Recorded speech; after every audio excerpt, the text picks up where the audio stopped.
नमस्कार मित्रांनो, आपल्या सगळ्यांचं हार्दिक स्वागत आहे आपल्या आवडत्या कार्यक्रमात ज्याचं नाव आहे हॅलो डॉक्टर। मी डॉक्टर निखिल हरिंद्र शासने आपल्या सगळ्यांचं हार्दिक स्वागत करतो। मित्रांनो, तुम्हाला माहितीच आहे हॅलो डॉक्टर हा एक प्रायोजित कार्यक्रम आहे।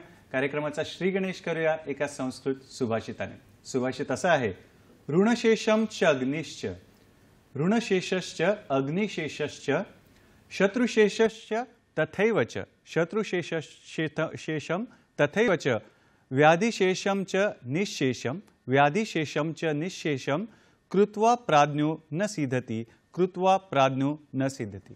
म्हणजे मित्रांनो, बुद्धिमान जो व्यक्ती असतो, बुद्धिमान जो माणूस आहे, तो ऋण, अग्नी, शत्रू आणि रोग याचा समूळ नायनाट करतो, नाश करतो, जेणेकरून त्याला कधीही दुःख होत नाही। बरोबर मित्रांनो, आपल्याला नेहमी आनंदी राहायचं आहे, प्रसन्न राहायचं आहे आणि स्वस्थ राहायचं आहे आणि आपल्या स्वास्थ्याचं रक्षण करायचं आहे आणि जर कुठला रोग किंवा त्रास असेल त्याचा समूळ नायनाट करायचा आहे। आणि अशा वेळेला आपल्याला आठवण येते भारतीय आयुर्वेद शास्त्राची। तर आज भारतीय आयुर्वेद शास्त्रातील एक नवीन विषय, एक नवीन आयाम आपण समजून घेणार आहोत। तर पाहूया आजचा आपला विषय काय आहे।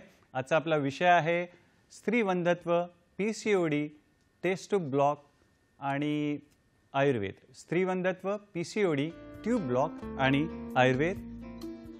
आणि या विषयावर आपल्याला आज मार्गदर्शन करायला तज्ञ आणि अनुभवी असे आयुर्वेदाचार्य आज आपल्या सोबत आहेत। तर स्वागत करूया वैद्य सचिन भागवत गोडसे यांचं। नमस्कार सर, स्वागत आहे आपल्या कार्यक्रमात। नमस्कार मित्रांनो, सरांचा तुमच्याशी परिचय करून देतो। वैद्य सचिन भागवत गोडसे, आपण तज्ञ आणि अनुभवी आयुर्वेदाचार्य आहात आणि आपण आयुर्वेदामध्ये MD केलेला आहे। आपल्या गाठीशी 17 वर्षाचा अनुभव आहे। कुर्डुवाडी येथे संपूर्ण आयुर्वेद प्रॅक्टिस आपण करता आणि श्री विश्वार्पण आयुर्वेद चिकित्सालयाचे आपण संचालक म्हणून कार्यरत करता, तिथे आपली सेवा देता। मित्रांनो, आजकाल एकीकडे आपण बघतो की लोकसंख्या वाढत चालली आहे आणि दुसरीकडे बघावं तर लग्न झाल्यावर 5-7 वर्षांनी देखील बाळ होत नाही।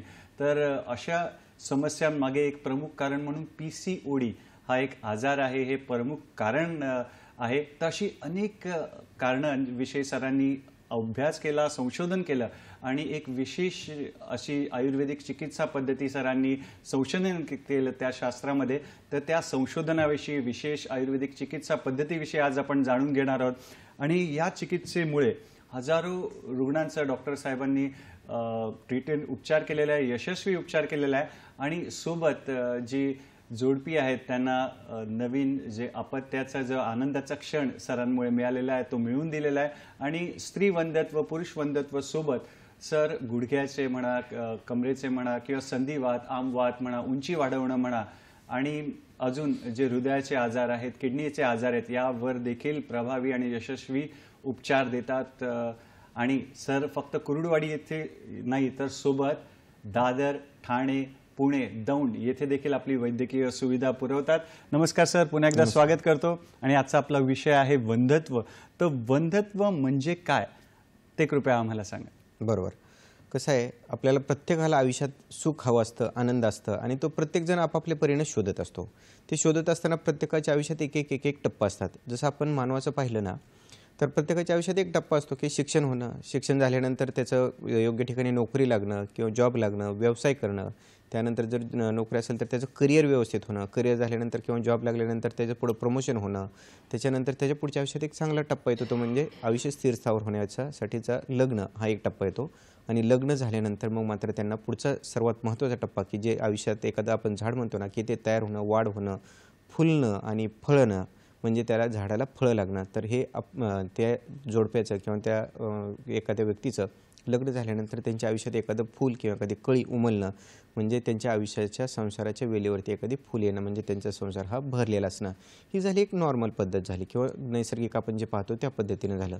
पण हे असं जर होत असेल, हे होत असताना जर का समजा वेळ जात असेल, वय वाढत असेल, तर मग मात्र काय होऊ शकतं की समजा दोघं जोडपे आहेत, व्यवस्थित आहेत, त्यांचं लग्न झालं. लग्न झाल्यानंतर त्यांनी साधारण 1 ते 2 वर्षापर्यंत त्यांनी कोणतंही संतती नियमनाचं किंवा जे संतती नियमनास प्रतिबंध करेल असं कुठलंही साधन वापरलं नाही आणि 1 ते 2 वर्षापर्यंत त्यांनी संबंध ठेवले, तर मात्र त्यांना जर का आपत्तीप्राप्ती होत नसेल तर मग मात्र आपण त्यांना वंध्यत्व म्हणू शकतो. त्याचं कारण फक्त एवढंच आहे का किंवा 1 ते 2 वर्ष त्यांनी संबंध ठेवलं, तर हे कसे पाहिजेत जोडपे, तर ते दोघंही त्यांचं वय म्हणजे साधारण वय वर्ष 18च्या पुढं आजचं जे आपण वय पाहतो ह्या कायद्यानुसार मुलींचं किंवा मुलाचं 18च्या पुढं पाहिजे आणि मुलाचं किमान 21च्या पुढं वय पाहिजे, अशा पद्धतीने पाहतो. पण आयुर्वेद काय म्हणते या ठिकाणी की 16 वर्षाची मुलगी आणि 21 वर्षाचा मुलगा अशा पद्धतीने त्यांचं वय असावं. फक्त एवढंच असून चालेल का, तर त्याच्यामध्ये काय पाहिजे अजून की परिपूर्ण वीर्यत्व. कारण काय असतं की मुलीला समजा पाळी 10व्या किंवा 11व्या वर्षी 12व्या वर्षी आली तर लगेचच गर्भधारणा होऊ शकते का, तर नाही. त्याचं कारण असं की त्यामध्ये परिपूर्ण वीर्यत्व आलेलं नसतं. त्यामुळे परिपूर्ण वीर्यत्व असलेलं, त्याच्यानंतर समुचित धातू म्हणजे पूर्ण शरीराची वाढ झालेली असेल, त्याच्यानंतर परस्परावरती प्रीती असेल आणि दोघांनाही संबंध ठेवण्याची इच्छा असेल आणि हे सर्व असताना योग्य कालामध्ये म्हणजे एक योग्य ऋतुकालामध्ये योग्य रजस्वलाच्या त्या कालामध्ये जर का त्यांनी संबंध ठेवले आणि असं 1-1.5 वर्ष प्रयत्न करून देखील जर का अपत्यप्राप्ती होत नसेल तर मग मात्र आपण त्यांना वंध्या किंवा वंध्यत्व आलं असं म्हणू शकतो. आणि नैसर्गिक गर्भधारणा करण्यासाठी म्हणजे स्त्री पुरुष ह्याच्यामध्ये साधारण त्यांचं आरोग्य म्हणा, वय, तर ते कसं असावं, किती असावं, त्याविषयी तुम्ही थोडी अजून बरोबर सांगा. कारण काय होतं की बाहेर पाहायला गेलं तर आता मी तुम्हाला जसं सांगितलं की जर कायद्याच्या ह्याच्यातून पाहायला गेलं तर 18. आता हे असं का सांगितलं गेलं की 16 वर्ष असं का सांगितलं जातं, ज्यावेळी त्या मुलीचं शरीराची वाढ होत असते. कारण काय म्हणलं जातं की जोपर्यंत तिचं साधारण 8 वर्ष तू गौरी, 9 वर्षात तू रोहिणी, त्यानंतर 10 वर्षापर्यंत तिला कन्या असं म्हणलं जातं. म्हणजे साधारण ज्या वयाचे जे टप्पे आहेत म्हणजे साधारण 12 वयापर्यंत तिला बाल म्हणलं जातं, तिथून किशोरी अवस्था किंवा मुग्धावस्था साधारण 19 वयापर्यंत म्हणलं जातं आणि 19च्या पुढे तिचं तरुण्यामध्ये पदार्पण होत असतं. साधारण 50च्या पुढे तिचं वृद्धावस्थेमध्ये पदार्पण होत असतं. हे जे वय आहे ना साधारण 12-13 वर्षापासून ते 19 वयापर्यंत हे किशोरी अवस्था किंवा मुग्धावस्था म्हणलं जातं. ह्याच्यामध्ये वयामध्ये त्या स्त्रीला जर का त्या मुलीला म्हणजे साधारण 18-19 वर्षी जे म्हणलं जातं त्याच्याऐवजी 16 वर्षापर्यंत जर का गर्भधारणा राहिली आणि 18 ते 20 वयापर्यंत सर्व 1-2 मुलं होऊन जर का हे झालं त्याचं पुढं ह्याच्यामध्ये झालं म्हणजे पूर्ण 1-2 मुले किंवा मुलं जे झालेले असतील म्हणजे त्यांचं प्रसव व्यवस्थित झालेला असेल तर त्या शरीराची पूर्ण अजून वाढ झालेली नसते. त्यामुळे जे काही वेअर टेअर झालेलं असतं ते साधारण 20व्या वर्षापर्यंत भरून येतं आणि हे जर का एकदा 20व्या वर्षी भरून आलं तर मग मात्र ती आपण जे पाहतो ना की पूर्वीच्या स्त्रिया की 60व्या वर्षी, 17व्या वर्षी आणि 80व्या वर्षी सुद्धा त्यांची कंबर व्यवस्थित राहत होती, त्यांना कुठलाही त्रास होत नसता. म्हणजे ह्याचं कारण काय, कोणतंही त्या शरीरामध्ये वेअर टेअर राहत नाही आणि शरीर पूर्ण व्यवस्थित होतं. अशा पद्धतीने ते वय हे सांगितलेलं असतं. म्हणजे वय वर्ष 16 ते 18 साधारण असायला पाहिजे आणि पुरुषांचं वय 21 मुलाचं वय आहे ते 21 वयापर्यंत असायला पाहिजे. अशा पद्धतीने जर वय झालं तर मग मात्र व्यवस्थित गर्भधारणा होत असते. त्याच्या पुढे जर वय गेलं, आजकाल आपण काय पाहतो की एकतर उशिरा म्हणजे लग्न उशिरा होतं, त्यानंतर चान्स उशिरा घेतला जातो करिअरच्या किंवा कोणत्याही कारणास्तव हे उशिरा होत जातं. उशिरा होत जर गेलं तर काय होतं की ज्या गर्भाशयामध्ये व्यवस्थित गर्भ राहायला पाहिजे तो राहत नाही, त्यानंतर गर्भधारणा व्हायला पाहिजे तिथं गर्भधारणा होत नाही. ह्या दोन गोष्टी वेगवेगळ्या आहेत. म्हणजे हे होणं गर्भ राहणं आणि त्यानंतर गर्भधारणा होणं, त्यानंतर गर्भधारणा झाल्यानंतर 9 महिने टिकणं आणि त्याच्यानंतर आपल्या हातामध्ये 9 महिन्याचं एकदम व्यवस्थित बाळ हातात येणं, ह्या 2-3 गोष्टी ह्या वेगवेगळ्या आहेत. जर का योग्य वयामध्ये जर राहिलं तर मग मात्र तो जो गर्भ आहे तो व्यवस्थित आपल्या हातात 9 महिन्याचा चांगला येऊ शकतो. त्यासाठी वय हे सगळ्यात महत्त्वाचं आहे. त्यामुळं वय आयुर्वेदानुसार तर 16 वर्ष आणि 21 वर्ष हे मुलांचं वय सांगितलेलं आहे. फारच छान, सहज आणि सोप्या शब्दात सर तुम्ही आम्हाला समजवतात आणि उदाहरणं देखील छान देतात. तर सर आजचा जो विषय आहे वंध्यत्व, त्याच्यामागे कुठली कारणं असू शकतात ते पण आम्हाला जाणून घ्यायला आवडेल. बरोबर, सर्वात महत्त्वाचा प्रश्न विचारला की आज आपण पाहतो की एकीकडे लोकसंख्या तर वाढतच चालली आणि एकीकडे आपण पाहिलं तर काय होतं की दर साधारण 4 ते 5 ह्याच्या पाठीमागे जोडप्या पाठीमागे एकाला तरी प्रॉब्लेम येतोच. असं का होऊ शकतं, तर ह्याच्या पाठीमागे सर्वात महत्त्वाचं कारण जे दडलेलं आहे ते आपल्या जीवनशैलीमध्ये काय होतं की जसं गर्भ राहण्यासाठी आपण एखादं जर पहिल्यांदा मी उदाहरण सांगितलं की एखादं जर रोपटं लावलं आपण आणि त्याला जर का फुलं फळं यायची असेल तर ते रोप आहे ते रुजायला पाहिजे, रुजल्यानंतर त्याची वाढ व्हायला पाहिजे आणि त्याचं मोठ्या वृक्षात रूपांतर झाल्यानंतर त्याला फुलं आणि फळं लागायला पाहिजे. जे पिंडी आहे तेच ब्रह्मांड आहे. म्हणजे जसं बाहेर दिसतं तसं आपल्या शरीरामध्ये पण होत असतं. शरीरामध्ये काय तर 4 गोष्टी सर्वात महत्त्वाच्या असतात. यथा अंकुरो म्हणजे एखादा अंकुर जर रुजण्यासाठी जसं लागत असतं ऋतू क्षेत्रांबू बीजानाम, तसं शरीरामध्ये पण क्षेत्र म्हणजे त्या स्त्रीच्या शरीरामधलं गर्भाशय असेल, त्यानंतर गर्भनलिका असतील, त्यानंतर अंतफल म्हणलं जातं, ज्याला ओहरी म्हणलं जातं, हे अवयव म्हणजे हे क्षेत्र झालं. त्याच्यानंतर अंबू म्हणजे त्या शरीरामध्ये स्त्री शरीरामध्ये जो रसधातू आहे की जो त्या गर्भाला 9 महिने पोसणार आहे किंवा त्याच्यावरती त्याचं भरण पोषण हे होणार आहे, तो रसधातू. त्याच्यानंतर बीज, ज्याच्यामध्ये ज्या बीजापासूनच नवीन निर्मिती होणार, जसं पुरुषामध्ये शुक्र असतं तसं स्त्रीमध्ये पण स्त्री शुक्र असतं किंवा ज्याला स्त्री बीज असं म्हणलं जातं. तर ह्या स्त्री बीजापासूनच नवीन निर्मिती होत असते. आणि सर्वात महत्त्वाचं की ऋतुकाल, म्हणजे योग्य काली जर का व्यवस्थित जर काल असेल तर तो हे राहू शकतो, गर्भ राहू शकतो. म्हणजे साधारण 12 दिवसाचा हा ऋतुकाल सांगितलेला जातो स्त्रियांच्यामध्ये. म्हणजे पाळीच्या 4थ्या दिवसापासून ते 16व्या दिवसापर्यंत हा 12 दिवसाचा कालावधी सांगितला. ह्याच्यामध्ये जर संबंध ठेवला तरच गर्भ राहणार आहे. दुसरं, जर क्षेत्र म्हणजे गर्भाशयामध्ये काही विकृती नसेल, ते जर नॉर्मल असेल, त्याची वाढ व्यवस्थित झालेली असेल तर मग मात्र त्या ठिकाणी गर्भ राहू शकतो. आणि रसधातू जे रसातून रक्तातून मांसाची अशा पद्धतीने शेवटचा शुक्रधातू जसा तयार होतो तसं स्त्रियांमध्ये प्रसादरूप रज तयार होत असतं, जे शुक्रप्रमाणे कार्य करतं. जसं इकडं शुक्र तयार होतं तसंच त्या रसाचा उपधातू म्हणून रज तयार होतं. रसात रक्तम ततो संयम आश्रुजा कंडरा शिरा. म्हणजे रसधातू जर व्यवस्थित तयार झाला, रसधातू म्हणजे काय की आपण जो खातो तो आहार, त्या आहार खाल्ल्यानंतर त्याचं जे पचन होऊन पहिल्यांदा तयार होतं ते रसधातू परिणाम होऊन झाल्यानंतर त्या रसापासूनच रजेची निर्मिती होत असते. जे महिन्याला टाकलं जातं बाहेर स्त्रियांच्या पाळीच्या जागेतून, त्याला रज असं म्हणलं जातं. ते व्यवस्थित होतं. आणि ते जर व्यवस्थित होत असेल तर म्हणजे रजेची विकृती कशी आपल्याला पाहता येते की ते जर खराब नसेल, गाठीयुक्त नसेल, त्रास होत नसेल, तर अशा पद्धतीनं महिन्याला येत असेल, पाळी कधी आली आणि कधी गेली हे जर कळत नसेल तर ते व्यवस्थित ते रज आहे ते व्यवस्थित आहे. आणि महिन्याला येत असेल तर किंवा मध्यम प्रमाणात जात नाही, अति पण नाही कमी पण नाही, मध्यम प्रमाणात जात असेल तर ते प्रसादरूप किंवा ते व्यवस्थित रज जाते किंवा व्यवस्थित पाळी येते असं त्या पद्धतीने म्हणलं जातं. ह्या 4 गोष्टी सांगितलेल्या आहेत. म्हणजे अंकुर म्हणजे बीज सांगितलं आपण, त्यानंतर रसधातू सांगितलं, त्यानंतर क्षेत्र सांगितलं आणि सगळ्यात महत्त्वाचं काल. ह्या 4 गोष्टी जर स्त्रीच्या शरीरामध्ये एकत्र येत असतील, व्यवस्थित होत असतील तर मग मात्र त्या ठिकाणी गर्भधारणा होते. अन्यथा ह्यामध्ये प्रत्येकामध्ये जर दुष्टी येत असेल तर मग मात्र गर्भ राहायला अडचणी येते, अडथळा येऊ शकतो. फारच छान सर. तुमचा परिचय देताना सर आम्ही PCOD हा शब्द ऐकला, तर तो PCOD म्हणजे नक्की काय आणि त्याच्या मागे कुठली कारणं असू शकतात? आणि थोडंसं जोडून एक प्रश्न विचारतो की आम्ही ओळखायचं कसं, लक्षणे काय आढळतात ते देखील कृपया सांगा. बरोबर. आता जे आपण सांगितलं ना की हे प्रत्येक गोष्टी आहेत. आता हे एक कारण जर सांगायला गेले तर एकाला अर्धा तास लागतो, एवढे कारण आहेत ॲक्च्युली. पण त्याच्यामुळे आपण ही जी कारणं आहेत ती फक्त थोडक्यात पाहूया. इतर कारणामध्ये हे PCOD का महत्त्वाचं आहे? कारण PCOD म्हणजे काय की सर्वात महत्त्वाचं की ते जे बीज आहे ना ते बीज व्यवस्थित तयार होत नाही, त्याची वाढ होत नाही, ते फुटत नाही. म्हणजे त्या ठिकाणी PCODचा त्रास आहे. थोडक्यात काय होतं की जे स्त्रीबीज दर महिन्याला काय तयार व्हायला पाहिजे. PCOD म्हणजे काय की पॉलिसिस्टिक ओव्हरियन डिसीज. तर दर महिन्याला त्या ओव्हरीमध्ये एक स्त्रीबीज तयार होत असतं महिन्याला. ते जी वाढ होते त्यानंतर ती वाढ झाल्यानंतर फुटतं आणि ते बाहेर येतं, बीज नलिकेतून आतमध्ये येतं. त्यानंतर इकडून संबंध झाल्यानंतर शुक्र आणि त्या स्त्रीबीजाचा संबंध होतो, मिलाप होतो आणि त्या ठिकाणी एम्ब्रिओ तयार होतो आणि त्यानंतर तो गर्भ रुजतो. ही झाली नॉर्मल प्रक्रिया. जर दर महिन्याला त्या ठिकाणी स्त्रीबीज तयार होतं आहे पण ते वाढच होत नाही किंवा वाढ झाल्यानंतर ते फुटतच नाही, मग ते त्याचं सिस्टमध्ये रूपांतर होते. म्हणजे प्रीमॉडेल स्टेज येते, प्रायमरी स्टेज येते, सेकंडरी स्टेज येते आणि ते तसंच राहते. परत दुसरं तयार होते, दुसऱ्या महिन्याला प्रीमॉडेल स्टेज येते, प्रायमरी स्टेज येते, सेकंडरी येते आणि ते फुटत नाही. त्यानंतर असं एक स्त्रीबीज त्या ओव्हरीमध्ये साठायला लागतात आणि त्या गाठीसारखं त्या ओव्हरीवरती दिसायला लागतं. आपल्याला ज्यावेळी सोनोग्राफी करतो त्यावेळी असं सिस्टिक ते लिजन्स दिसतात किंवा गाठी दिसायला लागतात. ह्याला म्हणलं जातं पॉलिसिस्टिक ओव्हरियन डिसीज. बस हा त्याचा अर्थ आहे. म्हणजे आयुर्वेदानुसार काय सांगितलं जातं की दर महिन्याला जे स्त्रीच्या पाळीवाटे जे रज यायला पाहिजे त्यामध्ये जर ग्रंथी येत असतील तर ह्याचं साधर्म्य त्या ग्रंथी रजाप्रमाणे येतं आणि ह्याची ट्रीटमेंट ही आयुर्वेदानुसार ग्रंथी रजाप्रमाणेच केली जाते. आता हे होण्याचे कारणं काय आहेत? सगळ्यात महत्त्वाचं ह्याचं कारण आहे की हे तयार होतात तर स्त्रीबीज ज्या ठिकाणी तयार होतं त्या ठिकाणी काय आहे, तो आहे वाताचा भाग म्हणजे कटिराचा भाग. त्या ठिकाणी काय पाहिजे, आधिक्य वायू आणि आकाशाचं आधिक्य पाहिजे. जर त्या ठिकाणी कफाचं आणि म्हणजे पृथ्वीचं आणि आप ह्या दोन्हीचं जर का आधिक्य झालं म्हणजे कफ धातू जर जास्त त्या ठिकाणी झाला, अपचित मेद धातू त्या ठिकाणी जर जास्त राहायला लागला तर ते स्त्रीबीज फुटत नाही. ते जर नाही फुटलं तर त्या ठिकाणी साठायला लागतं. मग ह्याची ट्रीटमेंट करताना काय केलं जातं की कफ ह्याची दृष्टी म्हणजे पृथ्वीचा आणि जलाचा तिथला जो अंश आहे तो कमी केला पाहिजे, त्या ठिकाणी अग्नी दिला पाहिजे आणि मग मात्र त्या ठिकाणचा जो वाताची दृष्टी आहे ती कमी होऊन वायू आणि आकाशाची व्यवस्थित पोकळी जर तयार झाली तर मग मात्र त्या ठिकाणी जे स्त्रीबीज आहे ते तयार व्हायला लागतं, वाढ व्हायला लागतं, फुटायला लागतं. हा पूर्ण आयुर्वेदिक कन्सेप्ट झाला. म्हणजे आता मी जे तुम्हाला समजावून सांगितलं ते.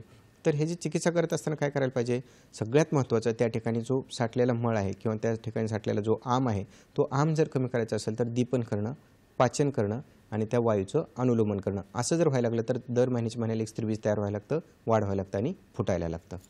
आणि फारच छान सरांनी आपल्यासाठी काही फोटोज आणलेत, स्लाइड्स आणलेत. ते पण सर जेव्हा आपल्याला स्पष्टीकरण देत असतात, वर्णन करत असतात, तेव्हा त्यात बघितलं आपण तर आपण चांगल्या पद्धतीने ते समजू शकतो. आणि सर आजचा आपल्या विषयामध्ये ट्यूब ब्लॉक हा एक शब्द आपण बघितला. तर ट्यूब ब्लॉक म्हणजे काय आणि त्याची पण कृपया तो आम्हाला सांगा. वंध्यत्वाच्या काळामध्ये जसं PCOD सांगितलं की आतलं जे हे आहे की ज्याच्यामध्ये की स्त्रीबीज तयार होत नाही, वाढ होत नाही, हा एक दोष झाला. तसंच त्या पद्धतीने समजा स्त्रीबीज तयार झालं, वाढ झाली, ते फुटलं पण आणि ते जर का ट्यूबमध्ये येत नसेल म्हणजे ट्यूब ब्लॉक असेल म्हणजे त्या ट्यूबमध्ये अडथळा असेल तर तो अडथळा कशामुळे येऊ शकतो.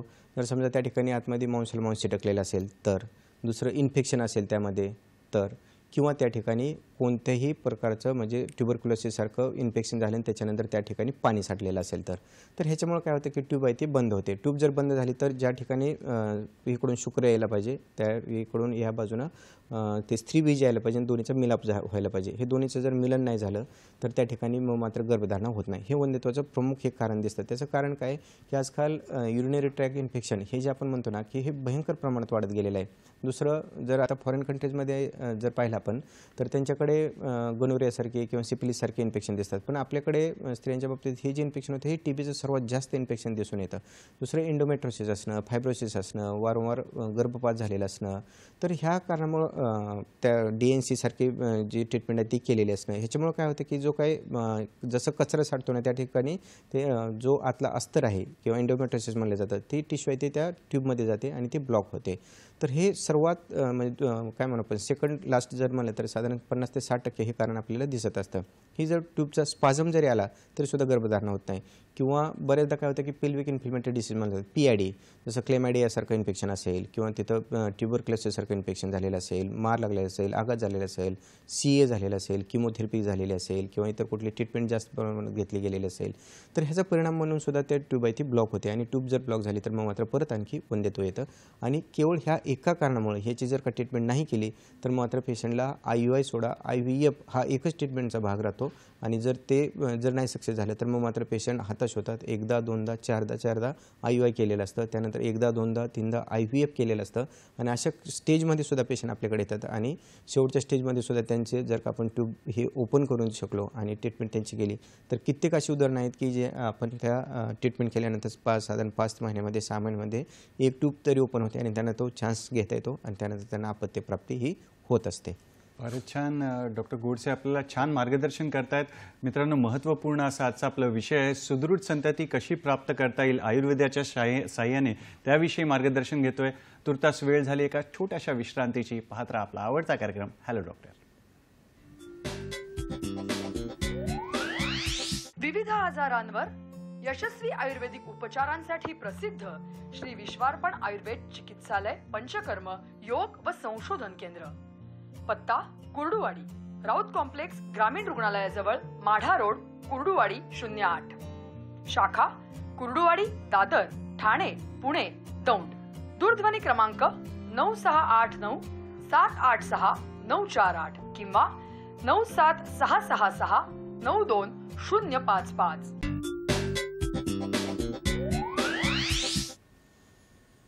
विश्रांतीनंतर पुन्हा एकदा आपलं स्वागत आहे आपल्या आवडत्या कार्यक्रमात, ज्याचं नाव आहे हॅलो डॉक्टर. आणि आज महत्त्वपूर्ण अशा स्त्रीबंधत्व म्हणा, PCOD आणि ट्यूब ब्लॉक आणि आयुर्वेद उपचार यावर आपल्याला मार्गदर्शन मिळत आहे. तज्ज्ञ आणि अनुभवी असे वैद्य सचिन भागवत गोडसे आपल्याला मार्गदर्शन करत आहेत. डॉक्टर साहेब, तुम्ही बंधत्वाच्या कारणांविषयी सांगत होतात. लाईफस्टाईल एक कारण सांगितलं आणि मानसिक कारण पण असू शकतं का किंवा इतर कुठले आजार असू शकतात, त्याविषयी कृपया आम्हाला सांगा. बरोबर आहे. कारण ज्यावेळी पेशंट येतो ना आमच्याकडे त्यावेळी तो म्हणतो की बाबा मला एवढं वर्ष झालं, 2 वर्ष झालं, 5 वर्ष झालं, 6 वर्ष झालं तरी अजून अपत्यप्राप्ती होत नाही. हा ज्यावेळी सांगतो ना त्यावेळी त्याची पूर्ण सखोल हिस्ट्री अगोदर घेतली जाते आणि त्याच्यानंतरच समजते की हा पेशंट म्हणजे त्या स्थानिक फक्त वंध्यत्वाचा आहे का इतर सार्वधायिक कुठलं कारण आहे त्याच्यामुळं त्याला त्रास आहे. तर काय होतं की बऱ्याचदा मानसिक आघात असतो. आता वाटतं आपल्याला की मानाचा किंवा मानसिक ताणतणावाचा आणि हा गर्भधारणेचा किंवा वंध्यत्वाचा काय संबंध आहे.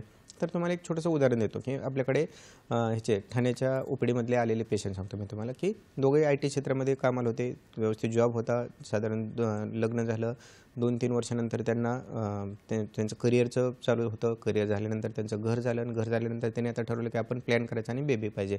1 वर्ष गेलं, 1.5 वर्ष गेलं, 2 वर्ष गेलं. त्यानंतर त्यांना काय आपत्ती राहीना. मग एक ट्रीटमेंट चालू केली. ट्रीटमेंट चालू केल्यानंतर औषधं गेली, गोळ्या गेल्या. 5-6 महिन्यानंतर IUI केलं. दुसऱ्यांदा IUI केलं तरी काय झालं नाही. त्यांना IVFचा सल्ला दिला. मग मात्र ते आपल्याकडे आले की IVF नको, त्यापेक्षा आयुर्वेदिक करून पाहूया. म्हणून त्यानंतर ज्यावेळी त्यांना एक आपल्या दुसऱ्या पेशंट पाठवलेलं होतं, IVFचा सल्ला दिला. आता नको, हे आयुर्वेदिक करायचे, ह्यासाठी ते अगोदर आले होते.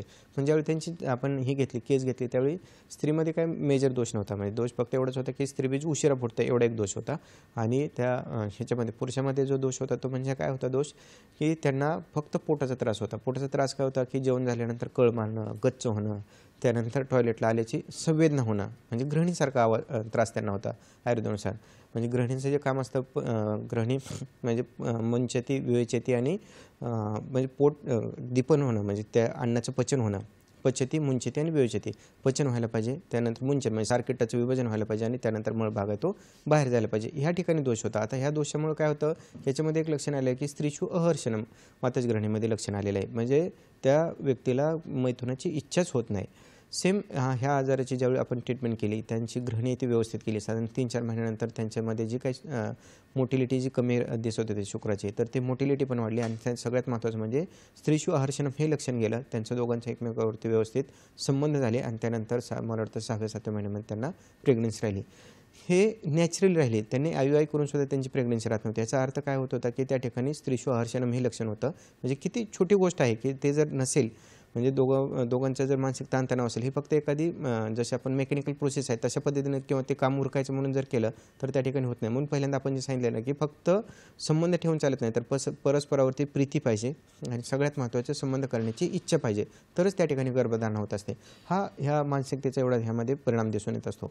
अजून त्याच्या पुढे जर आपण पाहायला गेलं तर जसं आपण त्र्यावर्ती योनी म्हणतो, समजा योनीचा जो बाह्य भाग आहे त्या ठिकाणी समजा स्पाझमच येत असेल, त्यानंतर त्या ठिकाणी रुक्षता असेल, म्हणजे संबंध करताना त्या ठिकाणी एकदम त्रास होत असेल, त्या ठिकाणी ओलावा राहत नसेल, उष्णता होत असेल, त्यानंतर संबंध झाला की धातू लगेचच बाहेर टाकला जात असेल, तर ही त्या ठिकाणी बाहेरची लक्षणं झाली. त्याच्यानंतर थोडंसं आतमध्ये आपण पाहिलं, द्वितीय आवर्त असं म्हणलं जातं, त्या ठिकाणी गर्भाशय येतं. म्हणजे गर्भाशयामध्ये युनिकॉर्नेट असणं, म्हणजे जे हे युट्रस आहेत युनिकॉर्नेट म्हणजे मध्ये सेप्टम असणं, सेप्टेप असणं, त्यानंतर बायकॉर्नेट असणं, त्यानंतर आतमध्ये फायब्रॉइडसारखे असणं, गाठी असणं, पॉलिप असणं, त्या ठिकाणी इन्फेक्शन झालेलं असणं, अशा पद्धतीचे त्या ठिकाणी गर्भाशयाचे दोष असतात. किंवा गर्भाशयाची वाढच झालेली नसणं, कमी वाढलेलं असणं, असे गर्भाशयाचे विकार. आणि त्याच्या आतमध्ये जर आणखी आपण पाहिलं तर ट्यूब, म्हणजे ट्यूबमध्ये ब्लॉक असणं, त्यानंतर त्याच्या आतमध्ये जर गेलं तर ओव्हरीमध्ये आता हा जो आपण सांगितलेला आहे की PCOD सारखा त्रास असेल, PID सारखा त्रास असेल.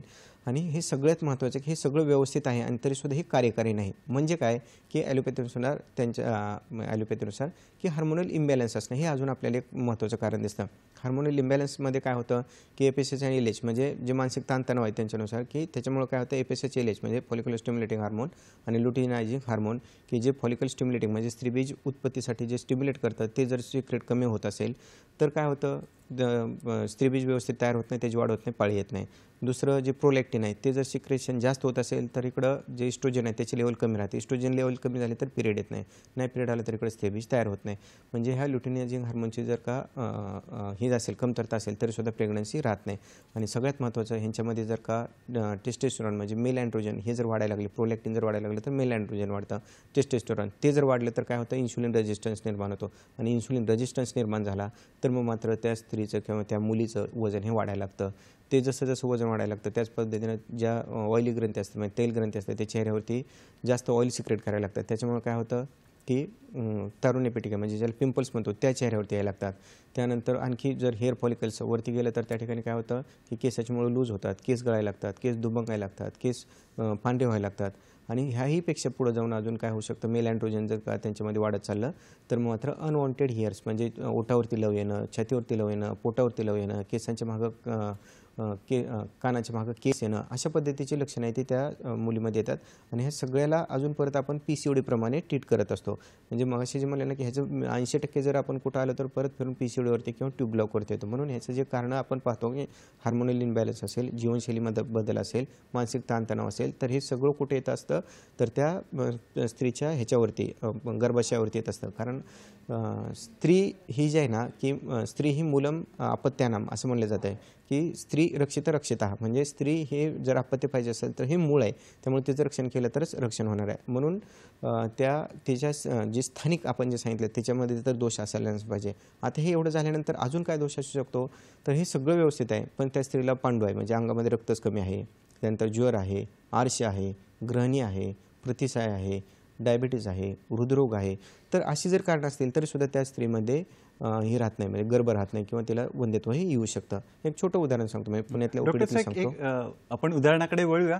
आता आपल्याला एक फोन आलेला आहे निपाणीहून शिवानंद वसेदार यांचा. नमस्कार शिवानंदजी, आपलं स्वागत आहे कार्यक्रमात. कृपया आपला प्रश्न विचारा. मी शिवानंद वसर बोलतोय आणि माझा प्रश्न असा आहे, आता काही लग्न झालेले नवी जोडपे काय करतात की ते सध्या लगेच मुलं नको म्हणून त्यांनी प्लॅनिंग करून जो बसतात. मग थोडं वर्ष झालं म्हणजे त्यांनी मुलं होण्यासाठी भरपूर उपचार वगैरे करतात, इंग्लिश औषध वगैरे उपचार सगळं उपचार करतात, पण तरी सुद्धा त्यांना मुलं होत नाही. मग तशा वेळी त्यांनी आयुर्वेदिक उपचार घेतले तर त्याच्यामुळे काही साईड इफेक्ट होऊ शकतो काय, किंवा त्यांना मग असं मुलं प्राप्त होऊ शकते काय, त्याबद्दल तुम्ही त्यांना काय मार्गदर्शन कराल असं माझा प्रश्न आहे. प्रश्न वय साधारण सांगता येईल अंदाज? त्याचा प्रश्न नाही समजला मला. बहुतेक त्यांचं म्हणणं असं होतं, मला वाटतं की वय जास्त झाले असेल तर त्यांना जर मुलं प्राप्त करायचे असेल, म्हणजे वय जास्त झालं तर अडचण येत असते. हे बरोबर आहे त्यांचं, की वय झाल्यानंतर काय होऊ शकतं की स्त्रियांमध्ये साधारण 30-35च्या पुढं काय व्हावं लागतं की मेल अँड्रोजन हे वाढायला लागतं, त्याच्यामुळे इस्ट्रोजनची लेवल कमी व्हायला लागते आणि हे PCOD सारखा प्रॉब्लेम येऊ शकतो. त्यानंतर त्या गर्भाशयाची जी ताकद आहे ती कमी होत गेलेली असते. सर्वात महत्त्वाचं सांगतो की ज्यावेळी पेशंट आमच्याकडे येतो ना वंध्यत्वासाठी, त्यावेळी झालेलं असतं की PCODचा त्रास त्यावेळी नसतो झालेला. ज्यावेळी मुलीला पहिल्यांदा पाळी येते, 12व्या-13व्या वर्षी पाळी येते, त्याच्यानंतर पाळी पहिलं असं पाहिलं म्हणलं जातं की 1-2 वर्षांनी व्यवस्थित होईल. अनियमित असते, अंगावरून कमी जात असतं, त्रास होत असतो, ओटीपोट दुखत असतं, पाय दुखत असतात. त्यानंतर त्यांची जी लाईफस्टाईल असते ती वेगळी असते, म्हणजे त्या कालावधीमध्ये जे आराम करायला पाहिजे ते आराम रजस्वला परिचर्या म्हणतात त्याला, की त्या काळामध्ये आराम करायला पाहिजे, लघु आहार घ्यायला पाहिजे, फक्त स्वच्छता राखायला पाहिजे, हातपाय हे स्वच्छ धुवायला पाहिजे, पण आंघोळ नाही करायला पाहिजे. आणि त्यानंतर सगळ्यात महत्त्वाचं म्हणजे उड्या मारणं, पळणं, खेळणं किंवा धावपळ करणं ह्या गोष्टी त्यांनी कमी करायला पाहिजे. हे जर केलं नाही तर त्यांना PCODमध्ये त्यांचा त्रास हा कन्वर्ट होत असतो. आणि हा त्या 12-13 वर्षापासून 14 वर्षापासून ते ज्यावेळी ते येतात आपत्ती होत नाही म्हणून, तोपर्यंत 10-12-15 वर्ष झालेली असतात आणि त्यावेळी प्रॉब्लेम येऊ शकतो. ही जी पॅथॉलॉजी झालेली ती 1 वर्षात किंवा 2 वर्षात झाली नसते. त्यामुळे ह्याची जी समूळ जर चिकित्सा करायची असेल तर 10-12 वर्षापासूनचे जे दोष आहेत ते जर शरीरातून बाहेर काढले तरच ह्यांच्यामध्ये अपत्य हे होऊ शकतं. जसं म्हणलं की ह्यांनी जर का त्या काळीसुद्धा जर का समजा त्यांचं वय झालेलं असेल तर त्यांना सुरुवातीला काय करायला लागतं, मुलगा असू दे किंवा ही मुलगी असू दे, ह्या दोघांच्यामध्ये जर का वय वाढलेलं असेल तर दोघांच्याही शरीराची शुद्धी केल्यानंतर, वमन विरेचन बस्ती केल्यानंतर मगच ह्यांच्या शरीरामध्ये लवचिकता उत्पन्न होत असते. ज्या ठिकाणी उष्णता किंवा वृक्षता आलेली त्या ठिकाणी ओलावा निर्माण होत असतो. जसं कधी जमीन भुसभुशीत होते, कारण कडक माळरान जर असेल आणि त्याच्यावर बी टाकलं तर ते रुजणार नाही, त्यामुळे त्या शरीरामध्ये ओलावा निर्माण केला पाहिजे, स्निग्धता निर्माण केली पाहिजे. आणि अशा ठिकाणी जर का व्यवस्थित गर्भधान केलं किंवा पुसवून विधी केला तर मग मात्र त्यांच्या ह्या वयामध्ये सुद्धा आपण गर्भधारणही करू शकत असतो. फारच धन्यवाद. अजून काही ऍड करणार सर याच्यामध्ये? हां, मग असे जे एक उदाहरण सांगत होतो मी सांगतो की हे सगळं करत असताना आपण जर का सार्वधिक गोष्टीचा विचार केला नाही, कारण शुक्र आपण सार्वधिक म्हणतो, त्याची चिकित्सा करतो, त्याची व्यक्तताही होत असते आपल्या शिश्नातून. आणि तसंच स्त्रीचं जे स्त्री शुक्र असं ज्याला म्हणलं जातं किंवा आर्तो असं म्हणलं जातं, त्याची उत्पत्ती ही सार्वधिक असते. ती जर का व्यवस्थित होत नसेल तर बऱ्याचदा जोडपे सांगतात की आमच्या दोघांचे रिपोर्ट नॉर्मल आहेत, 2 वर्ष झालं, 3 वर्ष झालं, हे केलं ते केलं, पण कुठंच काय गुण आलेलं नाही, कुठंच काय दोष नाही, तरीसुद्धा काय होत नाही. तर ह्याच्या पाठीमागं असतात कारण की इतर कारणामुळे त्यांना आलेलं वंध्यत्व. एक ह्याचं पुण्याचं उदाहरण मला तुम्हाला सांगायचं होतं की त्यांना साधारण 4 वर्षापासून ते ट्राय करत होते. त्यांनी 1दा-2दा IUI केलेलं होतं, तरीसुद्धा गर्भधारणा होत नव्हती. वय त्यांचं कमीच होतं, मुलीचं वय होतं 21 वर्ष, मुलाचं होतं 24 वर्ष, आणि तरीसुद्धा गर्भधारणा होत नव्हती. सर्वत्र व्यवस्थित रिपोर्ट तर नॉर्मल येत होते, पण त्या मुलीला त्रास होता तो सर्दीचा, म्हणजे कंटिन्यू शिंका येणं, नाक होणं, नाक चुणणं, पोट व्यवस्थित साफ होत नव्हतं आणि पायाचं गोळं दुखत होतं. हा त्या मुलीचा त्रास होता. पण ह्याच्याकडे कधी कोणी लक्ष दिलं आणि तिला विचारलं तर ती म्हणजे मला पहिल्यापासून त्रास आहे, सायनोसायटिसचा त्रास आहे, ॲलर्जिक रायनायटिस आहे असं सांगतात आणि त्याची गोळ्या दिल्या जातात. पण ज्या स्त्रीरोगतज्ञाकडे ते गेले त्या कोणत्याही स्त्रीरोगतज्ञाने त्याची सर्दीची ट्रीटमेंट केली आणि त्यानंतर वंध्यत्वासाठी त्याचा विचार केला, असं झालेलं नव्हतं. त्यामुळे आपण त्याची पहिल्यांदा ट्रीटमेंट कशाला केली, सर्दीची ट्रीटमेंट केली. आणि सर्दीची ट्रीटमेंट झाल्यानंतर 4थ्या महिन्यामध्ये ती मुलगी होती ती ही झाली, म्हणजे ती जी पेशंट होती ती गर्भधारणा तिच्यामध्ये राहिली. म्हणजे कारण कुठं होतं तिचं, तर तिच्यामध्ये दुष्ट कप होता. तो दुष्ट कप काय करत होता, व्यवस्थित स्त्रीबीजाची जी निर्मिती व्हायला अडचण येत होती, व्यवस्थित जे तयार होणं, वाढ होणं आणि फुटणं ह्या गोष्टीमध्ये हे होत नव्हतं, म्हणजे तो अडथळा निर्माण होत होता. ह्या कपाची जर का आपण मग असे जर सांगितलं की त्या ठिकाणी वायू आणि आकाश पाहिजे, त्या ठिकाणी जर कप आणि दूषित कप आला, त्याची जर चिकित्सा नाही झाली तर व्यवस्थित स्त्रीबीज तयार होत नाही, वाढ होत नाही, फुटत नाही. हा कुठून कुठं संबंध येतो, तर तो विचार फक्त आयुर्वेदातच होऊ शकतो. कारण ह्याचं असं डायरेक्ट कनेक्शन असतं, म्हणजे सर्दीचं आणि ह्याचं असं डायरेक्ट कनेक्शन देत येत नाही. पण ह्याचा अनुभव मात्र आपण तुम्हाला सांगू शकतो. फारच छान सर. गोडसे सर आपल्याला छान मार्गदर्शन करतात. महत्त्वपूर्ण अशा वंध्यत्व आणि PCOD म्हणा, ट्यूब ब्लॉक आणि आयुर्वेद शास्त्राचा कसा उपयोग करता येईल याविषयी आजची चर्चा सुरू आहे. वेळ झाली एका छोट्याशा विश्रांतीची. पाहत राहा आपला आवडता कार्यक्रम हॅलो डॉक्टर, फक्त आणि फक्त दूरदर्शनच्या सह्याद्री वाहिनीवर. प्रत्येक घरासाठी, घरातल्या प्रत्येकासाठी. विविध आजारांवर यशस्वी आयुर्वेदिक उपचारांसाठी प्रसिद्ध श्री विश्वार्पण आयुर्वेद चिकित्सालय, पंचकर्म, योग व संशोधन केंद्र. पत्ता कुर्डुवाडी, राऊत कॉम्प्लेक्स, ग्रामीण रुग्णालयाजवळ, माढा रोड, कुर्डुवाडी 08. शाखा कुर्डुवाडी, दादर, ठाणे, पुणे, दौंड. दूरध्वनी क्रमांक 9689 786 948 किंवा 97666 92055.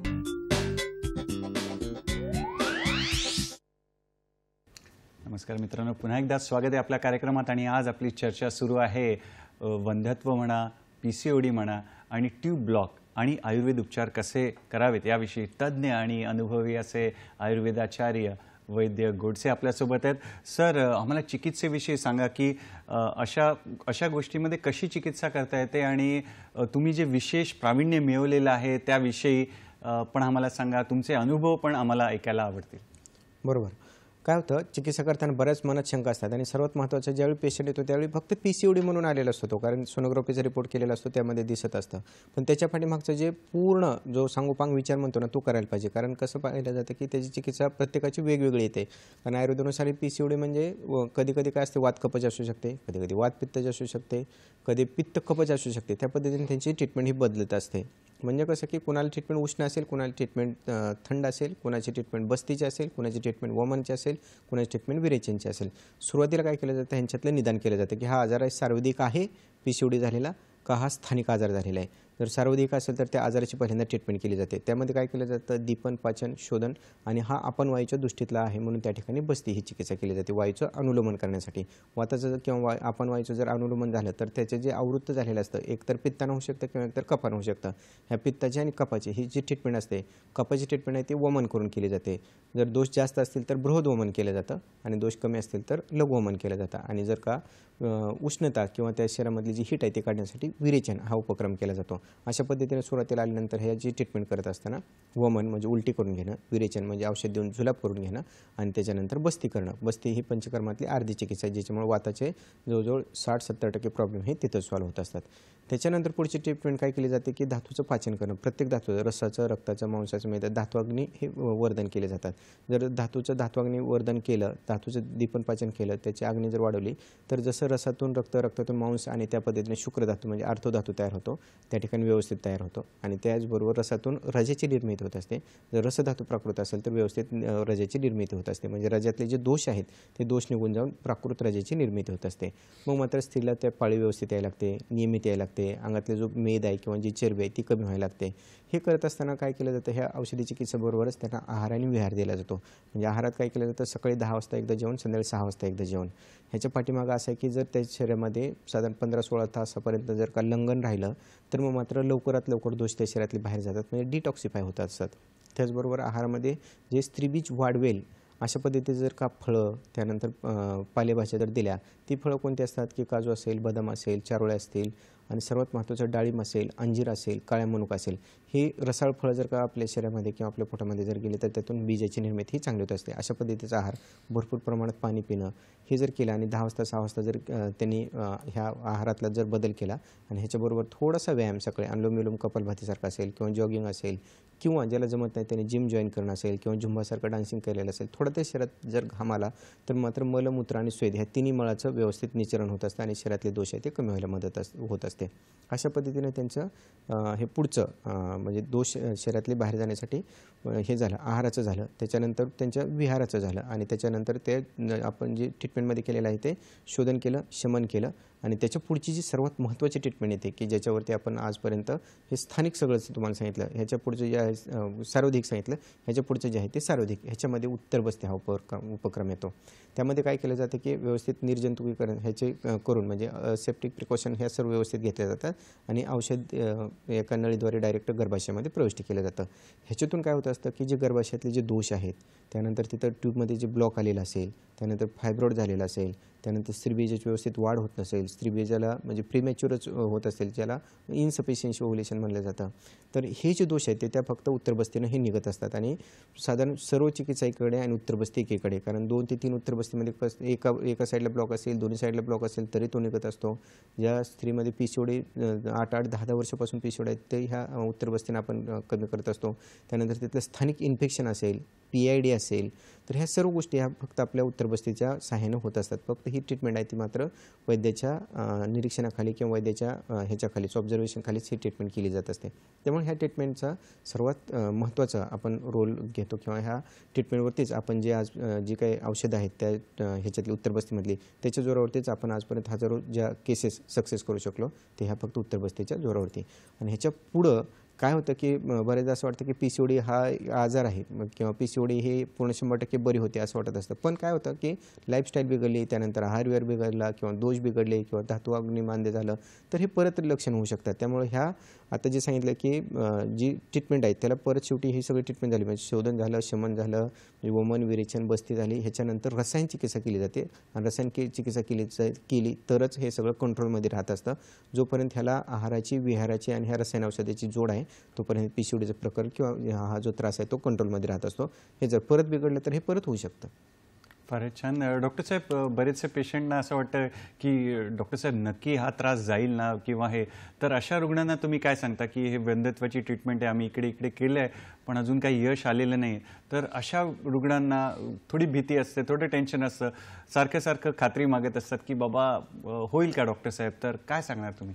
छान प्रश्न विचारलात. बरेचदा असं येतं की एवढं वर्ष झालं, तेवढं वर्ष झालं, हे पण केलं, ते पण केलं, आयुर्वेदिक पण ट्रीटमेंट केली, ॲलोपॅथी पण ट्रीटमेंट केली, IUI पण केलं, IUI पण केलं, तरीसुद्धा आमच्यात दोष नाही आहे हे सांगतात आणि तरीसुद्धा आम्हाला काय करावं लागतं. अजून ह्याच्या पाठीमागं जे आपण कारणामध्ये जर शोधायला गेलो तर काय की गर्भाशय कुठं आहे की पुढं मूत्राशय आणि पाठीमागं पक्वाशय. हा जो गर्भ तयार होत असतो आणि ही वाढ होत असते ना, त्याचं जे पोषण होत असतं ह्या गर्भाशयाचं ते कशावरती होत असतं तर पाठीमागची उष्णता म्हणजे त्या मलाशयातली उष्णता आणि मूत्राशयातली उष्णता ह्या दोन्हीच्या उष्णतेवरती ते गर्भ व्यवस्थित वाढत असतो. म्हणजे त्या प्राकृत मळाला आणि प्राकृत मूत्राला किती हे आहे म्हणजे त्याचं पोट व्यवस्थित असेल, पचन व्यवस्थित असेल तरच तो मळ व्यवस्थित तयार होणार आहे.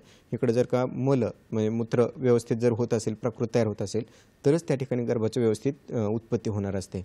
म्हणजे हा किती छोटा विचार आहे पण हा जर विचार नाही केला आणि डायरेक्ट त्या ह्याची वंध्यत्वाची ट्रीटमेंट करायला गेलो तर मग मात्र त्या ठिकाणी आपल्याला अपयश येताना दिसत असतं.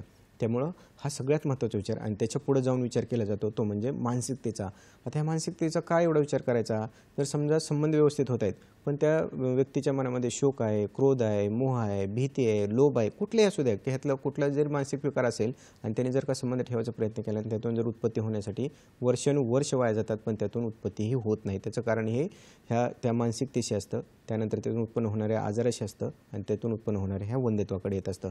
साधं उदाहरण सांगतो की एका म्हणजे साधारण मला वाटतं 22-23 वय असेल मुलीचं, जास्त वय नव्हतं, लग्न होऊन 3 वर्ष झालं होतं आणि तरीसुद्धा गर्भधारणा होत नव्हती. ह्याचं कारण पाहायला गेलो आपण तर तिच्या आहारामध्ये होतं. आहारामध्ये काय होतं, आंबट चिंबट खाणं, पाणीपुरी खाणं किंवा बाहेरचं पिझ्झा, बर्गर अशासारखं जे आहार आहे म्हणजे सगळा जो बाहेरचा आपण म्हणतो ना की फास्ट फूडचे किंवा जे बाहेरचे जे हे असतात बेव्हरेज हॉटेलमधलं किंवा बेकरी आयटम हे तिच्या पोटामध्ये खूप जायचं. त्यामुळे झालं असं की शरीरामध्ये रक्ताची दृष्टी झाली. रक्ताची दृष्टी झाल्यानंतर काय वाढत जातं, उष्णता वाढत जाते. ही उष्णता कुठं जाते, जसं शरीरातून पित्त म्हणजे उलटीवाटी बाहेर पडू शकतं, जुलाबवाटी बाहेर पडू शकतं, तसं ते गर्भाशयातून बाहेर पडतं. म्हणजे गर्भाशयातून बाहेर पडत असताना त्यावेळी काय होऊ शकतं की जे नॅचरल दर महिन्याला रस जायचं त्याच्याबरोबर चांगलं पण रक्त द्यायला लागतं आणि मग आता अधोक रक्तपित्तासारखी लक्षणं येत असतात. अधोक रक्तपित्तासारखी लक्षणं येतात म्हणजे काय होतं की पाळीला जे लवकर यायला लागते म्हणजे साधारण 20-21 दिवसाला यायला लागते, अंगावरून 4, 5, 6, 7 दिवस जातं, कधी कधी 10-10 दिवस जातं. अशी ज्यावेळी लक्षणं यायला लागली त्यावेळी तिला गर्भधारणेसाठी तर त्रास होताच. पाळी अनियमित म्हणजे लवकरच यायची आणि अंगावरून जास्त प्रमाणात जायचं. एच.बी कमी झालं, अंग सुकत गेलं, त्यानंतर पूर्ण शरीरामध्ये हाडं दुखायला लागली. जसं ताप आल्यानंतर मुडून येतं अंग तसं अंग व्हायला लागलं.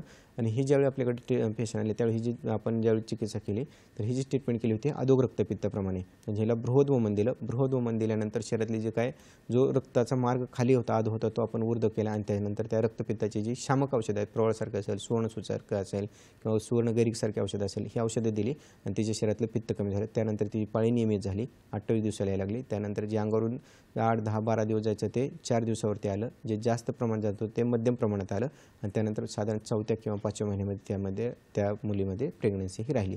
म्हणजे आजार कुठून कसा येतो, त्यानंतर उष्णता कुठे येते, त्याचं मानसिक, तिचं खाणंपिणं हे सगळं त्या गर्भाशयावरती येत असतं आणि ती जी उष्णता आहे ती तिथून बाहेर जर नाही काढली, जसं आपण तव्यावरती पाणी टाकलं ते लगेच बाहेर पडतं, तसं त्या ठिकाणी कितीही चांगला शुक्रधातू जर गेला तर तो त्या उष्णतेनं तो बाहेर फेकला जातो. हा दोष त्या स्त्रियांमध्ये होता आणि त्याच्यामुळे त्यांना गर्भधारणा राहत नव्हती. म्हणून ह्या पद्धतीने जर विचार केला तर आयुर्वेदातून कोणत्याही ठिकाणी किंवा कोणत्याही ह्याच्यामध्ये म्हणजे त्यांच्या मनात काही शंका असेल किंवा 2 वर्ष झालं, 4 वर्ष झाल्यानंतर 11-10 वर्ष झालं असेल किंवा 4 वेळा आयोग केला असेल, 2 वेळा आयोग केला असेल तरी फेल जात असेल तरीसुद्धा हा जो विचार आहे तो सूक्ष्म विचार हा आयुर्वेदात केला जातो की ज्या विचारामुळे आपण आजपर्यंत ह्या गोष्टीत किंवा ह्या अशा केसेसमध्ये सुद्धा सक्सेस किंवा त्यांना आपत्तीप्राप्ती करून देण्याचा आनंद हा देऊ शकतो. फारच छान डॉक्टर साहेब. या वळणावर आपल्याला महाराष्ट्राचं जे सांस्कृतिक केंद्र आहे पुण्याहून फोन आहे, प्रभाताईंचा फोन आहे. पाहूया त्यांचा प्रश्न काय. नमस्कार प्रभाताई, आपलं स्वागत आहे कार्यक्रमात. आपला प्रश्न विचारा. आवाज येतोय? आपला प्रश्न सलग विचारा. हा, स्वागत आहे कार्यक्रमात. सलग विचारा प्रश्न. की माझी नात 19 वर्षाची आहे आणि तिला पोटात इन्फेक्शन झालंय असं डॉक्टर सांगतात आणि त्याच्यामुळे तिला पीसीओडीचा त्रास होतोय. रेग्युलर तिची पिरियड येत नाही, मग नंतर आला तर खूप त्रास होतो तिला. तर त्या संदर्भात मला विचारायचं होतं. तिचं बरेच घेते ती ट्रीटमेंट, पण ते इन्फेक्शन कॉलेजवर जाते, डॉक्टर म्हणतात की तिला इन्फेक्शन झाले पोटात, तर नेमकं काय करायला पाहिजे? फक्त पिरियडला काय त्रास होतो एवढं मला सांगा. म्हणजे अगोदर काय त्रास होतो? पोटात दुखतं, कंबर दुखते, पाय दुखते, काय त्रास होतो का अगोदर, पिरियडच्या अगोदर? आवाज येतोय? पिरियडच्या आधी काही त्रास होते? बहुतेक कट झाला असेल. काय मार्गदर्शन करणार सर? ठीक आहे. पीसीओडीचा त्रास आहे, वय वर्ष 19 आहे, म्हणजे इथून त्यांना सुरुवात झालेली आहे आणि पोटात इन्फेक्शन झालं असं सांगितलं जातं. तर हे काय होतं बऱ्याचदा व्हायरल त्या ठिकाणी जे कॅन्डिडियासिस सारखे इन्फेक्शन असतात अंगावरून व्हाईट डिस्चार्ज होतो आणि ते जे इन्फेक्शन आहे ते जर का ह्याच्यामध्ये गेलं, आतमध्ये जर गेलं तर मग मात्र त्या ठिकाणी स्त्रीबीज तयार व्हायला, वाढ व्हायला आणि रप्चर व्हायला हा त्रास होऊ शकतो. त्या ठिकाणी बऱ्याचदा काय होतं की सर्वाइकल इरोजनसारखे त्रास होतात, सर्व इरोजन होतात आणि त्या ठिकाणी ते हे होतं जे मुख किंवा जे सर्विक्स म्हणतात किंवा गर्भाशयाचे जे तोंड आहे त्याच्यावरती व्रण निर्माण होतात. हे व्रण झाल्यानंतर किंवा त्या ठिकाणी व्हाईट डिस्चार्ज आल्यानंतर काय होतं की बरेचदा त्या ठिकाणी ॲसिडिक म्हणजे ॲसिडिटी खूप शरीर वाढवत असतं आणि ही ॲसिडिटी जर वाढायला लागली तर मग मात्र त्या ठिकाणी जो त्रास आहे म्हणजे त्या म्हणजे पिरियड यायच्या अगोदर पोट दुखणं, कंबर दुखणं, त्यानंतर पाय दुखणं, पायाचे गोळे दुखणं, पोट व्यवस्थित साफ न होणं अशासारखे लक्षणं होत असतात. ह्यांच्यासाठी सगळ्यात महत्त्वाचा उपाय की आता हे वय कमी आहे आणि मला वाटतं लग्न झालेलं नसावं, तर ह्यांनी एक शतावरी कल्प म्हणून एक हे आहे, शतावरी कल्प 2-2 चमचे रोज सकाळी आणि संध्याकाळी दुधासोबत घेणं आणि दुर्वा कल्प रोज सकाळी आणि संध्याकाळी, हे 2 गोष्टी जर का घेतल्या आणि सर्वात महत्त्वाचं थोडासा व्यायाम, अनुलोम विलोम, कपालभाती आणि प्राणायाम म्हणजे सूर्यनमस्कार हे जर का करायला चालू केलं तर त्यांचा पीसीओडीचा त्रास हा कमी यायला लागतो. त्याचं कारण असं की जर का अनुलोम विलोम, कपालभाती आणि सूर्यनमस्कार केलं तर शारीरिक आणि मानसिक त्यामध्ये स्थिरता यायला लागते. त्याच्यानंतर बाहेरचं जे फास्ट फूड असेल, जंक फूड असेल ते जर कमी करून घरचा आहार घेतला आणि डाळिंब, काळ्या मनुका आणि अंजीर ही 3 फळं जर का त्यांनी रोज खायला चालू केली तर पीसीओडीचा त्रास हा 50-60% तरी तो कमी होऊ शकतो. फक्त ह्यापेक्षा इतर दुसरी काय शरीरात इन्फेक्शन म्हणजे दुसरं अजून काय कारण आहे का ते मात्र जवळच्या वैद्याकडे जाऊन त्यांनी हे करायला पाहिजे, पाहायला पाहिजे. पण फक्त पीसीओडीचा त्रास आहे आणि इन्फेक्शन असेल तर ही जी 2 औषधं मी आता सांगितली त्या 2 औषधावरतीच होत असते. ह्याच्या पुढची जी ट्रीटमेंट असते ती म्हणजे बस्ते असेल किंवा शोधन असेल किंवा त्या ठिकाणचं धावन असेल हे मात्र वैद्याच्या नियंत्रणाखालीच करावं लागतं. फारच छान. एकदम सुंदर आणि सहज असं मार्गदर्शन करतायत. घरच्या घरी आपल्याला काय करता येईल याविषयी देखील गोडसे सर आपल्याला सांगत आहेत. तर आजच्या महत्त्वपूर्ण विषयामध्ये एक छोटीशी विश्रांती घेऊया आणि तुम्ही असेच फोन करून आम्हाला प्रश्न विचारा, कार्यक्रमाचा लाभ घ्या. वेळ झाली एका छोट्याशी विश्रांतीची. पाहत राहा आपला आवडता कार्यक्रम हॅलो डॉक्टर. विविध आजारांवर यशस्वी आयुर्वेदिक उपचारांसाठी प्रसिद्ध श्री विश्वार्पण आयुर्वेद चिकित्सालय पंचकर्म योग व संशोधन केंद्र. पत्ता कुर्डुवाडी, राऊत कॉम्प्लेक्स ग्रामीण रुग्णालयाजवळ, माढा रोड, कुर्डुवाडी 08. शाखा कुर्डुवाडी, दादर, ठाणे, पुणे, दौंड. दूरध्वनी क्रमांक 9689 786 948 किंवा 97666 92055. IVF झालेलं असेल. विश्रांतीनंतर पुन्हा एकदा आपलं स्वागत आहे आपल्या आवडत्या कार्यक्रमात ज्याचं नाव आहे हॅलो डॉक्टर. आणि आत्ताच्या वळणावर आपण एक छोटासा रॅपिड फायर राऊंड खेळणार आहोत डॉक्टर गोडसे यांच्यासोबत. तर PCOD हा सर विषय चालू होता. PCOD 3-4 प्रश्न विचारतो. PCOD कायमचा जातो का? हो, पण त्यामध्ये ट्रिक असं आहे की PCOD हा जातो, घालवता येतो, पण जर का परत तुमची लाईफस्टाईल बदलली, परत तुमचे हार्मोनल इम्बॅलन्स झालं तर हे परत येऊ शकतं. आणि PCODने गर्भधारणा होऊ शकते का? निश्चित PCOD टाळून आपण गर्भधारणा करू शकतो किंवा PCODचा त्रास हा कमी करून आपण गर्भधारणा ही त्यामध्ये करू शकतो. आणि विना ऑपरेशन PCODची ट्रीटमेंट करता येऊ शकते का? येस, विना ऑपरेशन PCODची ट्रीटमेंट ही होत असते. जे ऑपरेशन आहे ते आपल्याला टाळता येतं आणि त्याच्याही पुढे जाऊन की IUI केलेलं असेल, IVF केलेलं असेल तरीसुद्धा ते दोष त्या शरीरातले काढून PCOD असेल तरीसुद्धा आपण गर्भधारणा करू शकतो. फारच छान सर मार्गदर्शन. वेळ कमी आहे म्हणून जास्तीत जास्त प्रश्न विचारायचा प्रयत्न करतो. नैसर्गिकरित्या गर्भधारणा होण्यासाठी स्त्री पुरुषांनी कुठला आहार विहार आणि काय करावं त्याविषयी कृपया सांगा. सगळ्यात महत्त्वाचं की सर्वात ह्यामध्ये आहार आणि विहाराला जवळजवळ 80 ते 90% महत्त्व आहे आणि साधारण 20% हे औषधामध्ये महत्त्व असतं. औषधाला महत्त्व आहेच नाही असं नाही, पण त्याबरोबर त्याची जर का आहार विहाराची जोड जर दिली तर मात्र लवकर रिझल्ट मिळत असतो, कमी कालावधीमध्ये रिझल्ट मिळतो. नाहीतर आयुर्वेदावरती एक ठपका ठेवला जातो की आज औषध घेतल्यानंतर वेळ लागतो, उशीर लागतो, खूप पथ्य पाळावं लागतं. पथ्यही पाळावंच लागतं. त्याचं कारण असं की हा आहारच आपल्या लाईफस्टाईल बिघडलेल्यामुळे आहे. सर्वात महत्त्वाचं काय करावं हे सांगतो. सकाळी लवकर उठायला पाहिजे. उठल्यानंतर बाहेरच्या हवेमध्ये, बाहेरच्या ग्राउंडवरती व्यायाम करायला पाहिजे.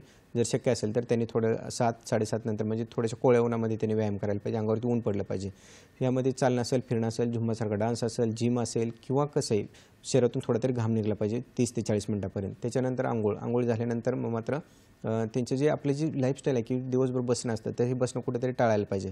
कारण घरातून गाडीतून त्यानंतर ऑफिसमधून परत घरी रात्री बेडवरती परत झोपायचं, हे जे खुर्चीचं लाईफस्टाईल आहे ती थोडीशी बदलायला पाहिजे. सकाळचं जेवण हे 10 वाजता व्हायला पाहिजे.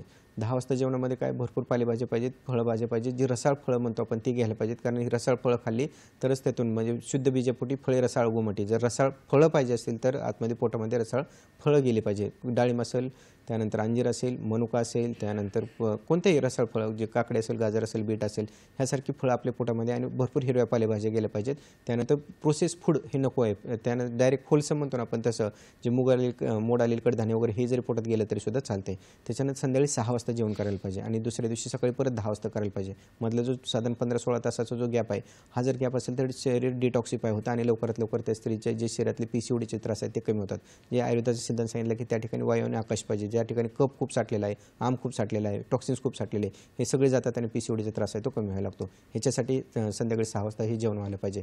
त्याच्यानंतर रात्री जी झोप आहे ते साधारण 10-10:30 वाजता झोपायला पाहिजे. सकाळी 5 वाजता उठायला पाहिजे. त्यानंतर हे जे दिवसा जे ते झोपायला नाही पाहिजे, रात्री ते जागरण करायला नाही पाहिजे आणि बाहेरचं जे फास्ट फूड असेल, जंक फूड असेल, या गोष्टी आहेत ह्या टाळायला पाहिजेत. आज फार छान सुंदर मार्गदर्शन केलं तुम्ही. आपल्या व्यस्त वेळापत्रकातून वेळ काढून इथे आलात आणि आजच्या महत्त्वपूर्ण विषयाशी वर आम्हाला छान मार्गदर्शन केलं. वेळेला मर्यादा आहे मित्रांनो, त्याच्यामुळे अजून डॉक्टर गोडसेंसोबत आपण काही येणाऱ्या भागांमध्ये चर्चा करणारच आहोत. तुर्तास आज इथेच थांबूया आणि पुढील भागात एक नवीन विषय घेऊन आपल्या भेटीला आम्ही येणारच आहोत आपल्या आवडत्या कार्यक्रमात ज्याचं नाव आहे हॅलो डॉक्टर. तर धन्यवाद, नमस्कार.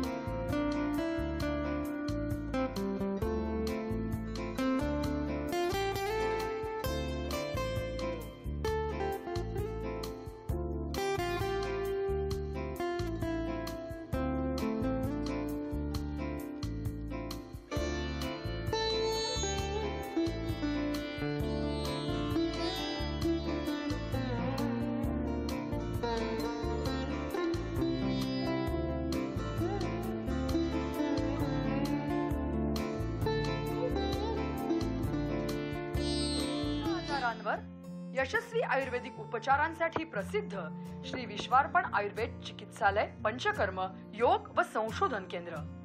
पत्ता कुर्डुवाडी, राऊत कॉम्प्लेक्स ग्रामीण रुग्णालयाजवळ, माढा रोड, कुर्डुवाडी 08. शाखा कुर्डुवाडी, दादर, ठाणे, पुणे, दौंड.